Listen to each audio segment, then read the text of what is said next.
ब्रह्मा देव, विष्णु जी और महादेव के गहन रहस्य पर आधारित एक नई और रहस्यमयी कथा। त्रिदेवों का परम रहस्य। सृष्टि के आरंभ में जब कुछ भी स्पष्ट नहीं था, न आकाश की सीमा थी न पाताल की गहराई, तभी एक अद्भुत प्रकाश प्रकट हुआ। वह न अग्नि था, न सूर्य, न बिजली, वह था अनंत स्तंभ, तीनों देवों का विस्मय। ब्रह्मा देव अपने कमलासन से उतरे। विष्णु जी शेषनाग पर विराजमान होकर उस प्रकाश को निहारने लगे। महादेव ध्यान से उठे, आंखों में गहरा मौन था। ब्रह्मा देव बोले, यह रचना मेरी नहीं लगती। विष्णु जी ने कहा, और न ही इसका पालन मेरे नियमों में है। महादेव मुस्कुराए, क्योंकि यह हम तीनों से भी परे है।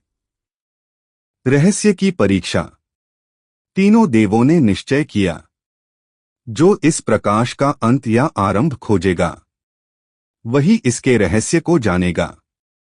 ब्रह्मा देव ऊपर की ओर उड़ चले। विष्णु जी नीचे पाताल की ओर गए। महादेव वहीं स्थिर खड़े रहे। युग बीत गए। ब्रह्मा देव को अंत न मिला, विष्णु जी को आरंभ न मिला, पर महादेव ने कुछ खोजा, स्वयं को, सत्य का प्रकट होना। अचानक वह प्रकाश फटा और स्वर गूंजा, जो खोजता है वह भटकता है, जो ठहरता है वही जानता है। तीनों देव समझ गए, यह स्तंभ अहंकार का नहीं, संतुलन का प्रतीक था। ब्रह्मा देव रचना है, विष्णु जी पालन हैं, महादेव लय हैं, पर इन तीनों को जोड़ने वाला रहस्य है धर्म और चेतना। अंतिम रहस्य। महादेव ने कहा, जब तक तीनों अपने अपने कार्य में सीमित रहेंगे, सृष्टि चलेगी। विष्णु जी बोले, और जब संतुलन बिगड़ेगा, हम एक बनेंगे।